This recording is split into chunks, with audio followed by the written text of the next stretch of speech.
Hi, this is Adam Eliyahu Berkowitz from Israel 365 News. We're here today with Naomi Khan from Regavim. I'm really excited about this. Regavim is one of those organizations that I wish I could do everything to help them in their cause. What they do, Naomi will go into this. They are saving land that is being grabbed and misused by the Palestinians, which I use that term grudgingly. They're destroying history. They're destroying archaeology, and Regavim is probably one of the only things that stands between us and them erasing the history of Israel in the biblical heartland in Judea and Shomron. Naomi, I'd really like you. Also, I have to say that when I made the announcement, I misspelled your name. I deeply apologize. I spelled it Kahan, and it's actually Kahn as we see here. I'm hoping that we'll be seeing more of Naomi because I love to get updates about what Regavim is doing. What they do is so important. We're talking about one project, but at any given moment, they're involved in at least a dozen projects, if not more. So Naomi, please introduce yourself, introduce Regavim, and please tell us about the important project you described to me earlier. Thank you for having me, and don't worry about the name spelling. Everyone spells it wrong, so that's okay. So again, I am the director of the international department at Regavim. Regavim is an Israeli NGO dedicated to protecting and preserving Israel's most scarce, most valuable resource, that is the land of Israel itself.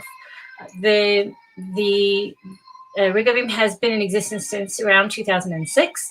And what we do is we start from the very most basic level. Regavim, for example, means small mounds of earth. And that's really the level at which we begin our work.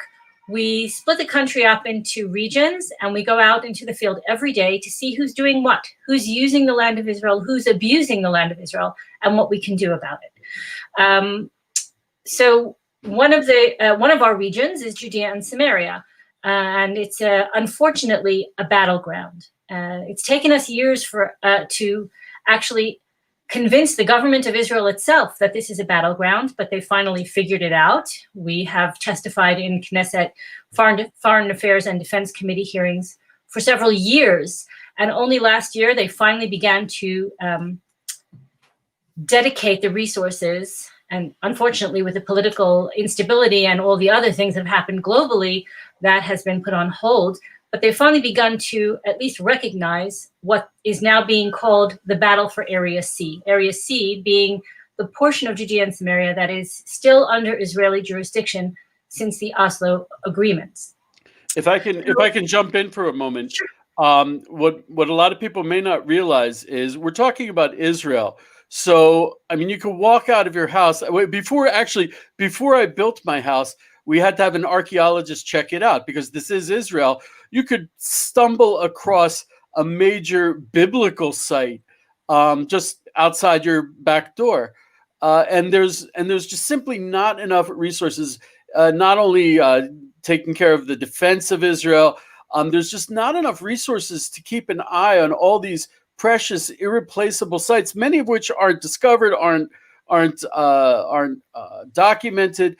There's just not enough resources, and unfortunately, also there's difficult legal issues having to deal with Judea and Samaria due to the Oslo Accords, and there's just not the ability. Sometimes it's actually prevented, and there's a big interest on the other side to destroy what is basically evidence of our claim to the land. So that's where Regavim comes in. Sure. We right now are live streaming on Facebook, YouTube, Periscope, and on Twitch.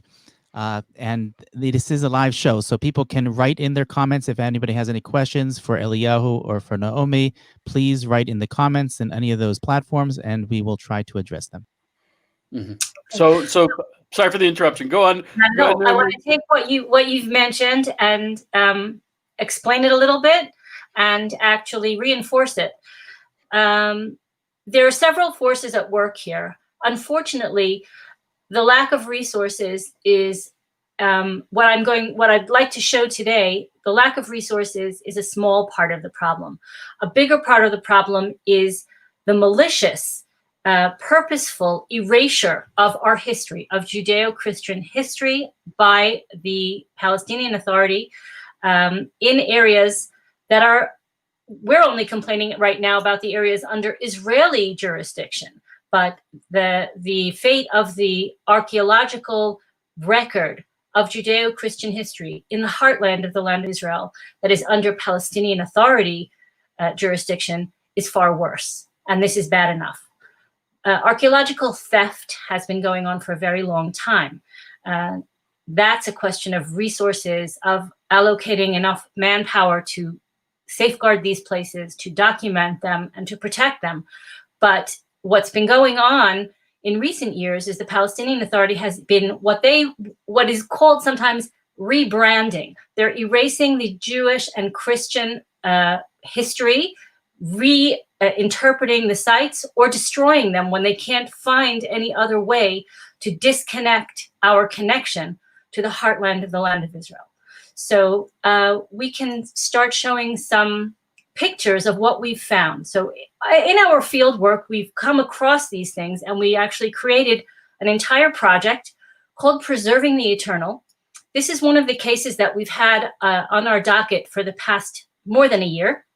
What you're looking at here is the ancient city of Shomron, Samaria, which was the capital of the Kingdom of Israel. It was actually built by King Omri and rebuilt later on by his grandson. But according to archaeologists, Omri and Achav are buried here. The Palestinian Authority has paved over, as you can see, this massive parking lot, has erected a massive Palestinian flag, and has rebranded this entire site as a Palestinian. I'm sorry. I have to interrupt you here. This parking lot is on top of a sensitive biblical archaeological site? Absolutely. If you look at in the background of this photo, you'll see pillars of the Byzantine street. And this parking lot just simply plowed over all of the water cisterns that served the fortress and the castle. It was one of the most magnificent sites in Byzantine and Iron Age Israel. And it was the seat of the Jewish kingdom. And it is now considered and listed as a Palestinian heritage site. And the Palestinian Authority is paying people to stay there 24/7 to make sure that no one else can come there and restore or preserve what's there. Now, what is there, aside from... I'm sorry, when you say Byzantine, that also implies that this is a site not only biblical, but also Christian. Absolutely. It's an important Christian site. There's a church of John the Baptist at the site. This was actually the seat of a bishopry during the Crusader period, and the church has been more or less destroyed. Most of the artifacts in this area were pilfered, or they're gone. Who knows? They're somewhere out there on the black market. The Palestinian Authority has done the rest. What the bandits didn't do, the Palestinian Authority is doing systematically and methodically, erasing all Jewish and Christian connection to the site, reinterpreting the history, and paving over massive portions of this highly sensitive area. I remind you, parts of Sebastia are under Israeli jurisdiction, and parts of Sebastia are under Palestinian Authority. This is very interesting, because you would think that the Palestinian Authority would be interested in tourism, as many other countries are, even if they don't agree with the other religions. They still want to have the tourists. They still want to make money off of them. So you're saying, instead of it's more important for them to get rid of this history than it is to make money off of a tourist site. Indeed. Well, what they've done is they've created a tourist site, but they've called it a Palestinian heritage site. And I'll remind you that the area that they've paved over is not the area in Area B, the area under Palestinian Authority jurisdiction. It's Area C under Israeli jurisdiction. The civil administration, an arm of the Ministry of Defense, an arm of the IDF, is responsible for this area and has done nothing to stop this because of political pressure, or let's say fear of international pressure. And the Palestinian Authority has done massive damage to this site, and we're hoping to stop them from doing any further damage. There's much, much more at this site, but the damage that they've already done is obviously irreparable. There are many, many sites like this. So I'm not the world's smartest guy, but I'm looking at this. I see a huge parking lot, surrounded by a few buildings. It seems pretty clear that the intention was to pave over what was there rather than actually create service for the buildings there, create a parking lot. Well, if you scroll through some more of the pictures, you'll see some more of the things at this site. This is an ancient amphitheater. There are graves there. And this was also an important stop. This is very small, you can't really see it, but this is an important site in terms of modern Israeli history and the renewal of Jewish settlement in Judea and Samaria. So they are very, very intent. There's a train station from the Ottoman period nearby, which was the first place that settlement was reestablished after the Six-Day War, when Jews first began to return to the heartland of the land of Israel. So they're intent on erasing those types of sites more than any other. But the church the church that was at the site has had massive damage, and we're trying to force. The problem is also that the Israeli Antiquities Authority has no authority over the Green Line, quote unquote, meaning in Judea and Samaria, the Israeli Antiquities Authority doesn't set foot. So we have a massive problem. We have a. I have to mention that the Israeli Antiquity Authorities don't do such a great job on this side of the Green Line either. There are plenty of issues with that here as well. I actually live on the Mount of Olives. We know that during the Jordanian occupation here over 19 years, they destroyed over 45,000 Jewish graves here. And we know even in more recent times after the Six-Day War, where what is known as Solomon's Stables on the southeastern corner of the Temple Mount, the Arabs succeeded illegally in building the largest underground mosque in the world under the noses of the Israeli Antiquities Authority, which has eventually been gathered up and brought into what they call the Sifting Project today. But unfortunately, we have those issues on both sides of the Green Line. I'm glad you mentioned that. I just want to add that in terms of Regavim's activities, we went to the Supreme Court and we sued the municipality, the police, over other activity at the Mercy Gate, or also known as the Golden Gate. The oldest structure on the Temple Mount was taken over essentially by Hamas and the Islamic Brotherhood, turned into a mosque. We went to court about it. We went to court about it several times. It's ongoing. Aside from the damage to the structure itself, it's now a hotbed of radical Islamic activity, and the state of Israel is doing nothing about it. And this is on the Temple Mount. So I'd like to add, this may sound remarkable or shocking to people, but things that you think would normally or should be taken care of by the government, things as simple as antiquities, this is not. It's really up to Naomi, to the Regavim is an NGO. It's a non-governmental organization.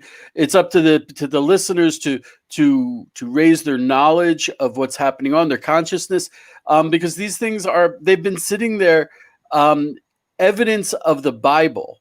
It's been there for thousands of years, and just because of these political interests that are horrible, they're being destroyed, and the only thing standing between them being destroyed for eternity and the world being taken over by a lie is Regavim and people like Regavim and Naomi, people who are interested and active.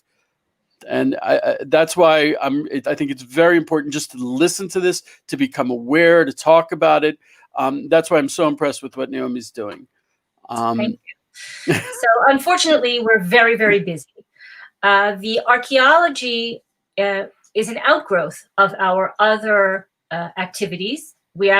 Our Preserving the Eternal project was originally a volunteer-based organization of people who were involved with Regavim in various capacities, who actually just called in and reported whenever they saw looting happening, when they saw organized destruction of antiquity sites happening.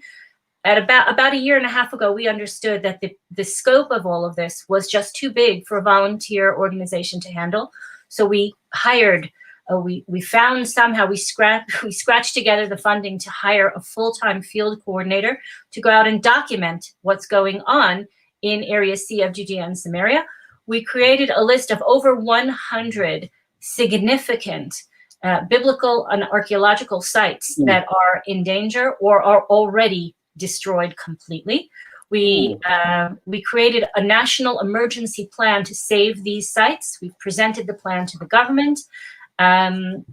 We're hopefully, once we have a government again, we hope to get the ball rolling on a national scale, a rescue plan. Because what Regavim does is we don't only highlight what the problems are, we suggest real and practical solutions. So we've come up with a plan, a prioritized plan of how to save these sites, which sites are in the most danger, which sites are the most crucial. And we have presented it to the government, and we're hoping to start to work together to push that forward. But again, this is just one of the sites that we're involved in. I've sent photos, and on our Facebook page, you can see many other sites of archaeological importance. Khirbet Farsin, for example, Khirbet Burhash, for example, all of these archaeological sites, biblical cities that are being destroyed by the Palestinian Authority. And one of the main techniques that is being used is actually more cynical than the destruction itself in a lot of cases, and that is that the Palestinian Authority has begun to build schools. That's next week. That's a spoiler alert. I'm going to have Naomi back. I wish I was more actively passionate about what Regavim is doing, but clearly what they're doing is necessary. Next week, we're going to be speaking to Naomi about what she just referenced.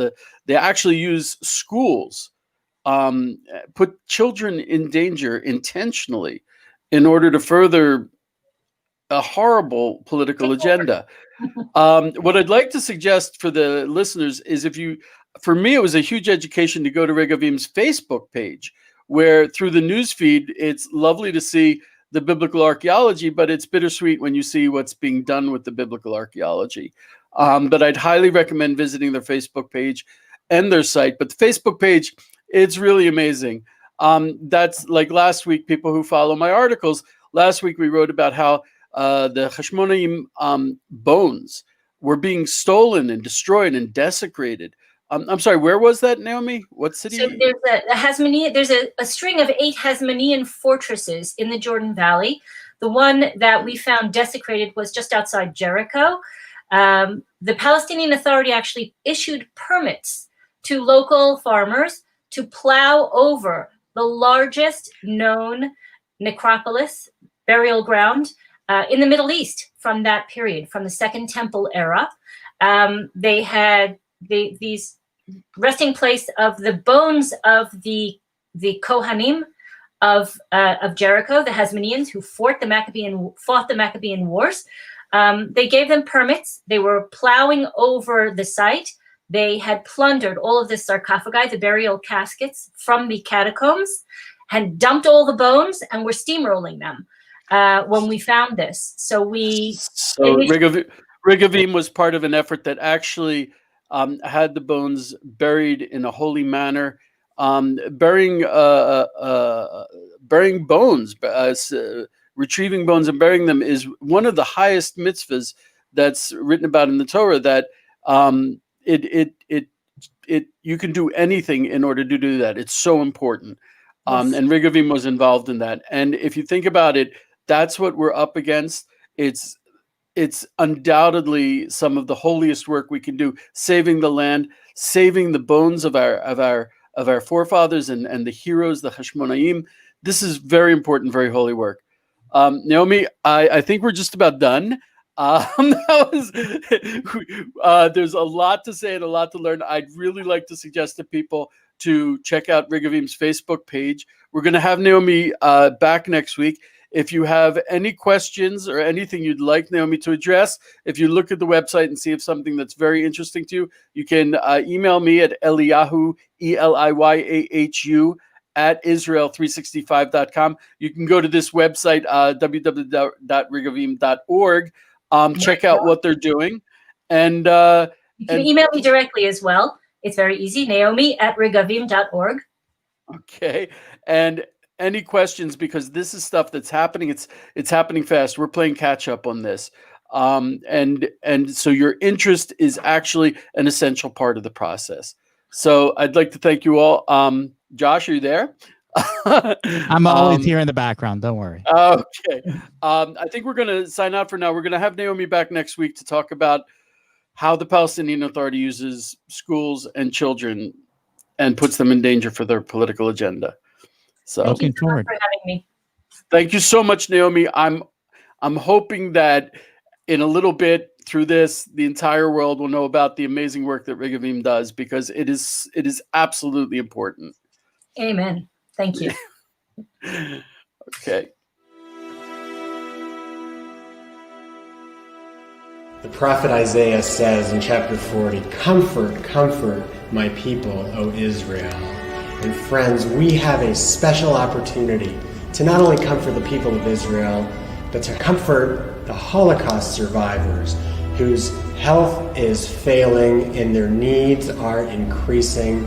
And please, please, I implore you to partner with Israel 365 in order to provide comfort to the Holocaust survivors in Israel today.